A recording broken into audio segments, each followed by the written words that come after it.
My dear people, mga minamahal kong kababayan, I have to give you a national perspective of politics today so that you will understand, ma-translate natin sa ating lokal na politika. We are a nation in crisis. Ang utang natin is 16.3 trillion pesos.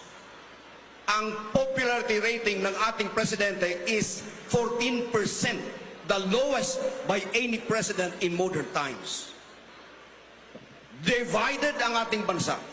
Nag-aaway ang kampo Marcos at kampo Duterte. Why did it come to this? Bakit nangyari ito?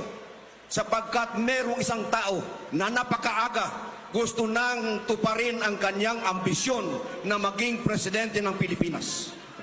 Ang unang ginawa nila, People's Initiative, they wanted to amend the Constitution so that we will shift from presidential to parliamentary and he can be appointed Prime Minister.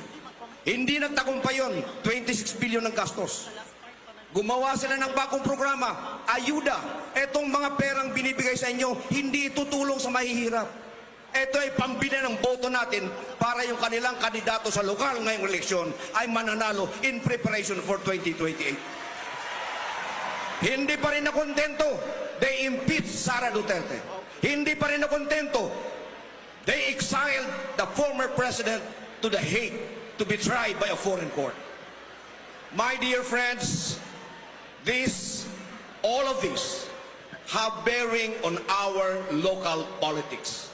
Sapagkat, ang totoo niyan, etong mga ayudang tinatanggap ninyo ngayon ay bahagi ng isang matinding plano para bilhin ang mga boto ng ating mga botante so that they will be able to position their local candidates so that in 2028, that man who has been salivating to become the next president could fulfill his dream.